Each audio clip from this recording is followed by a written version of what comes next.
Good morning, Internet. My name's Michael and I'm here to review some stuff for you. Today we're going to take a look at one of the greatest fantasy movies since Beastmaster. That's right, we're going to take a look at the 1982 Arnold Schwarzenegger movie, Conan the Barbarian. Now if you've never seen this movie before, let me read the back so you can get a general idea. Arnold Schwarzenegger stars in the original action-packed epic adventure Conan the Barbarian. Following his parents' savage murder, young Conan is captured by the cold-blooded Thulsa Doom and spends the next 15 years in agony, first chained to the wheel of pain and then enslaved as a pit fighter. Rather than allowing this brutal fate to conquer him, Conan builds an incomparable body and an indomitable spirit, both of which he needs when he suddenly finds himself a free man. Aided by his companions, Subutai the Mongol and Valeria, Queen of Thieves, Conan sets out to solve the riddle of steel, seize ultimate power, and finally take revenge on the warlord who killed his family. So yeah, that's an okay summary of the plot.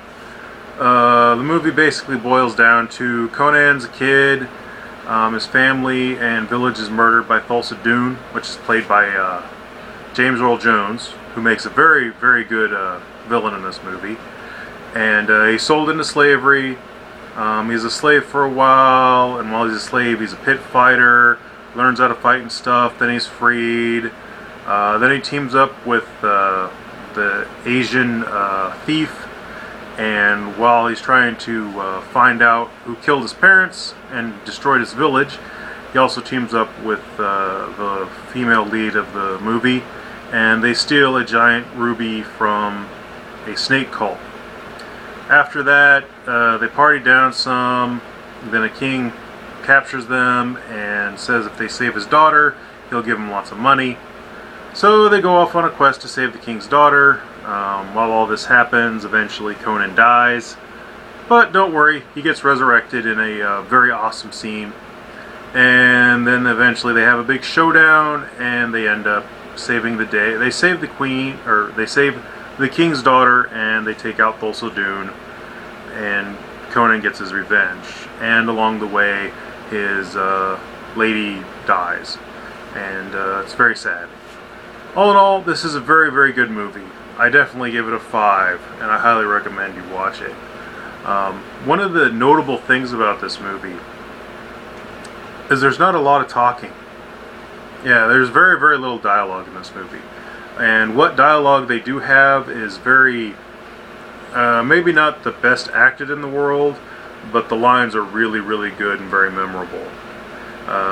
Every character has at least some, like, one-liner, not like in a humorous sense, but just like something philosophical that they say that's really cool.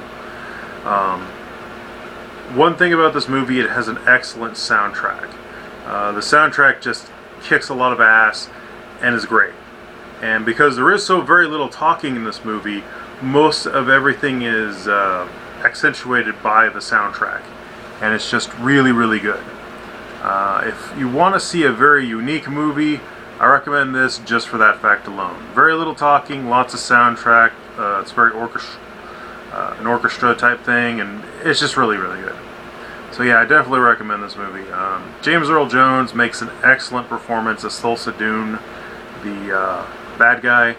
He's an evil 1,000-year-old sorcerer, and at one point he turns into a giant snake, which, you know, what movie isn't made better by James Earl Jones turning into a giant snake? Arnold Schwarzenegger plays Conan. He's very good as the role of, you know, the big, strong barbarian guy. And all in all, this is an excellent movie. Again, I give it 5, and I highly recommend you watch it. If for no other reason than just the fact that it's very unique in the very little dialogue, lots of music. Anyway, that's all I have for this time. And stay tuned next time when we will review something else.